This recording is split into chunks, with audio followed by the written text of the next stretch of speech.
You pointed out that America is making a big strategy mistake by launching this contest with China without first developing a comprehensive long-term strategy to deal with China. The United States doesn't have a comprehensive long-term strategy. That the man who gave me this insight was America's greatest living strategic thinker, Henry Kissinger. And will technology competition between the two lead to decoupling? I think decoupling is an idea that is possible in theory, but not possible in practice. And many Asian civilizations are thriving now. Could you share some of your observations on the ongoing rebalance of global power? So the 21st century will be the Asian century, and the West will no longer be dominant.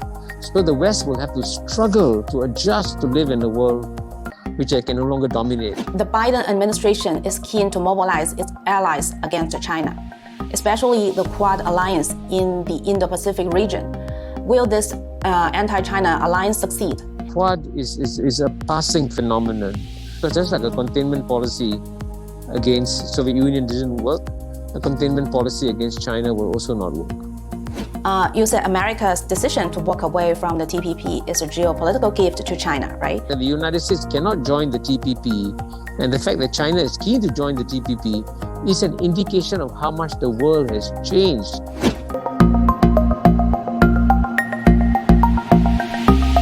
Professor Kishore Mahbubani, hello and welcome. First of all, congratulations on your new book, the Chinese version of which is called 中国的选择：中美博弈与战略选择. Well, clearly, US-China relations are at their lowest point in decades, and tensions between the two are escalating at a dizzying pace. So at this critical moment, we are so glad to have you talk with us about the new normal in China-US relations and the implications for the world. Let's kick off by talking about your key conclusion in the book, which is a major geopolitical context between America and China is both inevitable and avoidable. Would you like to expand on this? Well, it's the tragedy. You see, what we are witnessing in the world today is a major global tragedy. Because on the one hand, you can see clearly that a major geopolitical contest between US and China is gaining momentum. And it is gaining momentum because of a law of geopolitics, which is 2,000 years old. And the law of geopolitics, which is 2,000 years old, is that whenever the world's number one emerging power, which today is China, is about to become bigger than the world's number one power, the world's number one power always pushes down the world's number one emerging power. And that's why a geopolitical contest between US and China is inevitable. But at the same time, it's also avoidable, because if the government of the United States were to decide that its primary objective should be to improve the well-being of the American people, and that's what it should be, then the United States can improve the well-being of its people more by working with China rather than by working against China. And therefore, the geopolitical contest with China, even though it looks inevitable, is also avoidable. To help our Chinese readers better understand the current dynamics, could you also talk about the role of domestic political pressure in the United States in shaping the White House China strategy? Well, there's absolutely no question that a very strong consensus has developed in the Chinese body politic. The United States should stand up to China. And unfortunately, even though I think President Joe Biden, if he were to make an objective decision on what is good for US-China relations, will probably want to cooperate with China more. And in fact, in his presidential election campaign in 2019, President Joe Biden said that Trump's tariffs and sanctions on China have hurt the American people, have hurt American workers. But despite saying that in the American presidential campaign, President Joe Biden cannot lift the tariffs and sanctions because of the very strong domestic political consensus has developed in the US that the US should stand up to China and take negative positions towards China. And to me, it's very puzzling, because as a friend of the United States, I thought that since the United States has the best universities in the world, the best think tanks in the world, the best known strategic thinkers in the world, that the United States should be able to behave rationally towards China. Instead, the United States, sadly, is behaving irrationally towards China, and that is not in America's national interest. You mentioned in your book that America's attitude toward China is motivated, at least partly, by the emotional fear of the yellow peril. Could you elaborate on how non-rational factors play a role in U.S. foreign policy decision-making? Well, I mean, this is why I guess my book on U.S.-China relations is different from all other books on U.S.-China relations, because mine is the only book on U.S.-China relations that points out that American policies towards China are not just driven by rational factors, but also driven by emotional factors. And one of the emotional factors, of course, is this fear of the yellow peril that has existed in the Western psyche for almost 800 years, since the Mongols almost conquered Europe in the 13th century. And this is something that no Western intellectual or American intellectual wants to talk about, even though it is a real factor, and it explains why America is reacting so emotionally to China. And in my book, of course, I give concrete proof that the yellow peril is a key factor in the American psyche, because over 130 years ago, the United States Congress passed an act called the Chinese Racial Exclusion Act. Now, why would you pass a Chinese Racial Exclusion Act if you didn't have a fear of the yellow peril?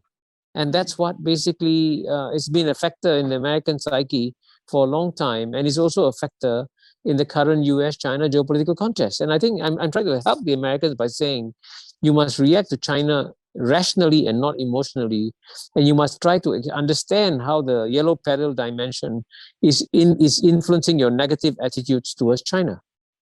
And why do you think the distress of yellow-skinned people resurfaced in the US? And how does it complicate US-China relations? Well, I think it is, in life, if you can understand why emotions happen, you'll be a Superman or a Superwoman. So emotions are not something that are controlled by reason. Okay. Emotions have their own dynamic and their own drive, and sometimes their own determination, as we know in our personal lives, okay? Like when you fall in love with someone, why do you fall in love with someone? How do you explain that emotion? And when you fall in love passionately, you're prepared to die for the person that you fall in love for. So in the same way, on the negative side, when you have the yellow peril dimension, it is something that is very strong and very emotional. And as a student of psychoanalysis, I did a course on the philosophy of psychoanalysis. The only way to address these emotions, especially if they're in the subconscious, is to discuss them and talk about them openly. And that's the best way of handling them. And so in that sense, I'm helping the United States by telling the United States that actually you're being influenced by a yellow peril dimension that you are unaware of and that you refuse to talk about. And you should talk about it. You pointed out that America is making a big strategy mistake by launching this contest with China without first developing a comprehensive long-term strategy to deal with China. This seems to be quite surprising, right? Has the Biden administration developed such a strategy yet? Well, I think there's no doubt that United States doesn't have a comprehensive long-term strategy, because, as you know, in my book, I explain that the man who gave me this insight was America's greatest living strategic thinker, Henry Kissinger, in March 2018. I had a lunch with him. It's also the fact that America doesn't have a strategy towards China is also shown by the fact that America has never defined what its goals are towards China, right? Is America trying to stop China from becoming number one? Is America trying to overthrow the Chinese Communist Party? Is America trying to isolate China? Are these the goals? If any of these are the goals, these goals cannot be achieved. They're impossible. And so the fact that America hasn't defined the goals shows the lack of strategy, because strategy is a means towards an end. And America has never defined what its ends are towards China, right? And so I'm saying you should define what your end should be. And in the case of the Biden administration, it's got exactly the same problem, which is that it is not clear what it wants to achieve with China. And so the Biden administration should ask itself first, what does it want to achieve with China? What are its goals? And it should be open and honest with the American people. But at the same time, I can also understand why the Biden administration is frightened of discussing China. Because if he discusses China, he'll be accused of being weak on China. If he tries to be rational on China. So that's the problem. And here, actually, I'm trying to be a friend of the United States and trying to tell the United States, why don't you use the great Western force of reason to understand what exactly you want to accomplish with China? The Biden administration has frequently used 3 C words to describe its policies toward China, which are cooperation, competition, and confrontation. But China has interpreted such policies as, quote, nothing but cover-ups for exerting pressure on China, unquote. In this context, how do you see the prospect for China-US cooperation on global issues? Well, I think, bilateral relations between countries are always very complex. So there's always a mixture of competition and cooperation, always, right? Even between close friends, like take, for example, United Kingdom and France, or even United States and France, okay? You saw how the French were so unhappy recently when the United States destroyed the French contract with Australia on nuclear submarines, on submarines. So even among friends, there's competition. But the question is, how do you ensure that the competition and confrontation doesn't become so serious and doesn't lead to war eventually? That's the challenge. And I think that the Biden administration is still struggling to find the right balance. Because I think in private, many people within the Biden administration understand that if they want to solve the problem of climate change, the one that you mentioned earlier, they have to cooperate with China, because if the United States doesn't cooperate with China, there will be no solution to climate change. But then if you want to cooperate with somebody, you cannot go up to the person you want to cooperate with, and then slap him in the face and then say, let's cooperate. It's very difficult to get cooperation if you slap somebody in the face. So this is where you got to learn the art of diplomacy. And I think I'm glad that the Biden administration has said that it will practice relentless diplomacy. That's a good thing. But diplomacy means that you got to stop insulting the countries that you want to cooperate with. And that's something that the United States finds it difficult to do vis-a-vis China. Mr. Kurt Campbell, Biden's Indo-Pacific coordinator, has said that U.S. is entering a period of intense competition with China, and the dominant paradigm is going to be competition. How should China respond to escalating strategy competition with the U.S.? And will technology competition between the two lead to decoupling? Well, I think in theory, the United States and China can decouple, in theory. In practice, it would be almost impossible. Because, I mean, if you take, for example, United States and China decouple, what would happen to the world's most valuable company, Apple, right? Apple relies on China to produce most of the parts for its phones, right? And so I think decoupling is an idea that is possible in theory, but not possible in practice. Of course, there will be some areas of decoupling, for sure. And so, for example, in the internet space, the Chinese internet space will be completely independent of the American internet space. So there'll be areas, in those areas, there'll be decoupling. But I think I think there will also be pressure on both countries to cooperate. And here, the most important thing to note is that in my book, I explain, my book, China's Choice, I explain that the 6 billion people who live outside the United States and outside China, most of them want to be friends with the United States, and they want to be friends with China, and they don't want to take sides. And so I hope that will become a force that will prevent the strategic competition between US and China going off the rails and becoming very dangerous. You argue that the West can no longer dominate the world, and many Asian civilizations are thriving now.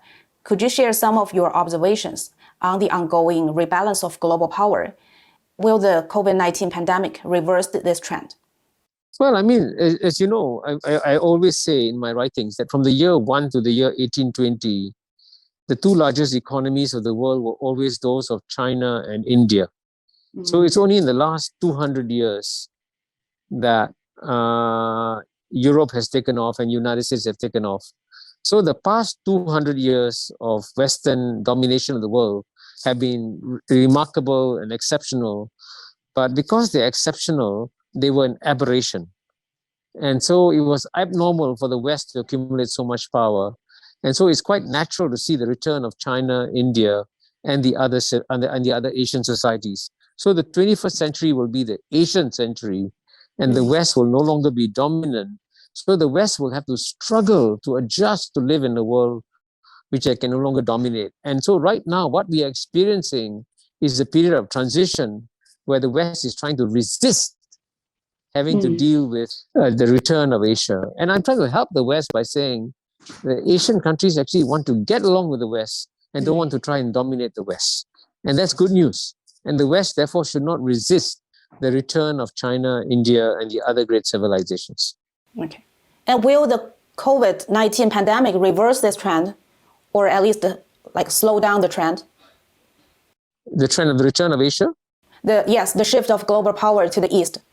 No, actually, the COVID-19 has accelerated the shift of power, global power to the East, because most people around the world can see that overall the Asian countries handle COVID-19 better than the Western countries. If you look at the number of deaths per million in Asian countries is less than 100, 10, 50, 100, but in the Western countries is in the thousands.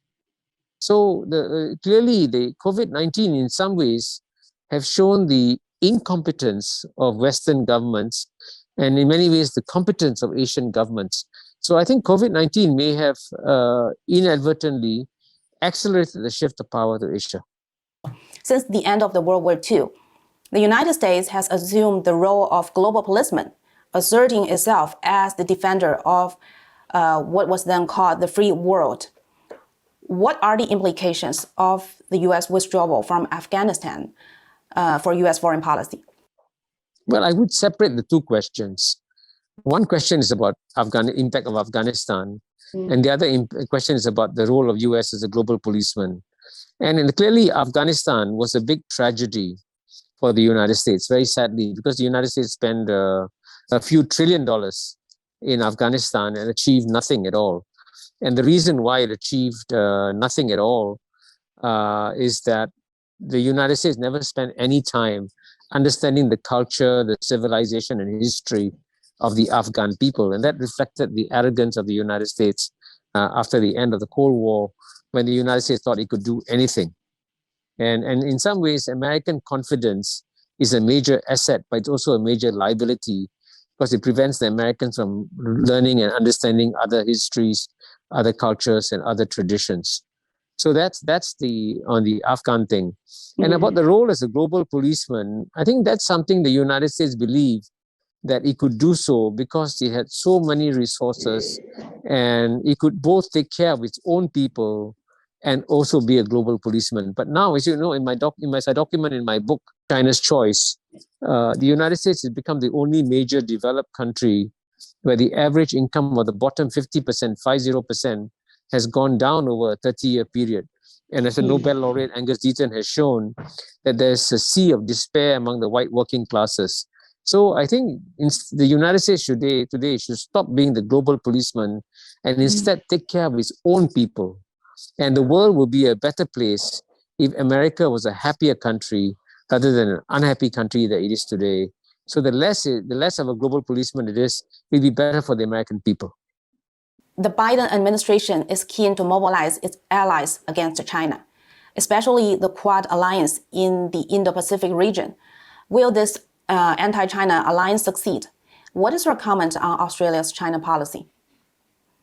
Well, I think the Quad alliance always says that it is not against China.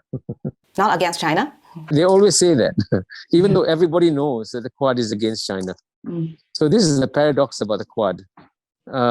it claims that it is not against China, but everyone knows it's against China. By the end of the day, the geopolitics is about a combination of geography and politics. And so the geography of the Quad countries is very, very different. And at the end of the day, they will all find that since they're neighbors of China, they have to work with China and get along with China. So I think the Quad is a passing phenomenon. And over time, each of them will decide that while they maybe have concerns about China, they may have reservations about China, that they're better off finding ways and means of working with China rather than trying to contain China, because there's like a containment policy against Soviet Union didn't work. A containment policy against China will also not work. Could you comment on Australia's China policy? Because you mentioned that a number of countries do not want to choose side between China and the United States, but Australia seems to be an exception. Well, I think, Australia has a very unique problem because, Australia is, in a sense, will be, together with New Zealand, the two Western countries that will be left behind in Asia after Western power has receded from Asia. So when the West was dominant for 200 years, Australia and New Zealand could feel very secure because these were two Western countries being protected by dominant Western powers. But that was in the 19th century and 20th century. The 21st century will be the Asian century, and Western power will recede from Asia. This is inevitable. So the Australia and New Zealand, since they are geographically in Asia, must learn how to get along with their Asian neighbors, including China. And as a friend of Australia, I always say that the Australians must understand how Asian countries deal with each other, right? Asian countries are always very polite towards each other. We never criticize each other publicly. And so the Western way of behaving that Australia has works well in the Western world, but doesn't work well in the Asian world. And so Australians should learn how to understand their Asian neighbors better and work with their Asian neighbors. And certainly you should work with ASEAN more closely. And ASEAN countries are very clear. They want to be friends of the United States, but they also want to be friends of China. And so Australia should also become like ASEAN, a country that tries to be friendly with both China and the US and not just the US alone. You said America's decision to walk away from the TPP is a geopolitical gift to China, right? Well, China has officially applied to join the CPTPP. The US has not indicated its intention in rejoining the deal. What is your view on China's move, and how important is this deal in China-US rivalry? Well, I think the question of TPP is a very, very important question. And what is interesting is that the TPP was supported by the United States after it, of course, was launched by four Asian countries. I mean, New Zealand, Brunei, Singapore, and I think one other country launched the TPP, Trans-Pacific Partnership. And United States under President Obama was enthusiastic about joining the TPP. But it's interesting that even though the United States is the country that explained the virtue of free trade agreements to everybody in the world, the United States today is incapable of signing free trade agreements because the American people are frightened of free trade agreements. And by contrast, China today is willing to sign free trade agreements with anybody. And that in itself, the fact that the United States cannot join the TPP and the fact that China is keen to join the TPP is an indication of how much the world has changed.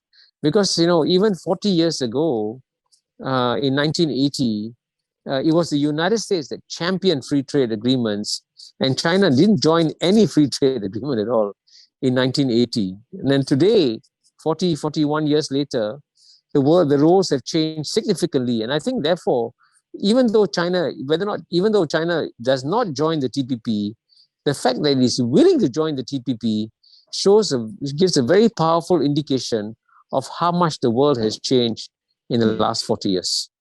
One last question. You said in recent years, America has been walking away from global multilateral institutions, while the rest of the world, especially China, has been walking toward them. Not only that, the Chinese initiated AIIB and the Chinese proposed BRI have both attracted many allies to join. From your perspective, what role could China play in the new international order? Well, I think, many of the global multilateral institutions, including the United Nations, the IMF, the World Bank, or the World Health Organization, were actually created by the United States and its Western allies. Just national interests to strengthen global multilateral organizations. And it is a tragedy that the United States, especially after the end of the Cold War, thought it was so powerful that it could walk away from all global multilateral organizations. And in my book, Has China Won and The Great Convergence, I actually quoted from a speech that Bill Clinton, the former president Bill Clinton, gave in Yale in 2003, where he said, if America is going to be number one forever, then America can do whatever it wants. But he says if America is going to become number two, and clearly America will become number two, it's in America's interest to strengthen global multilateral organizations. So again, as a friend of the United States, I say the United States is shooting itself in the foot by not strengthening global multilateral organizations. And the fact that China is very supportive of them is a very good sign.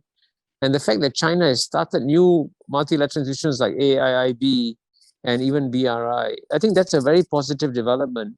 And if the United States was thinking strategically, it should be competing with China in strengthening multilateral institutions rather than weakening multilateral institutions.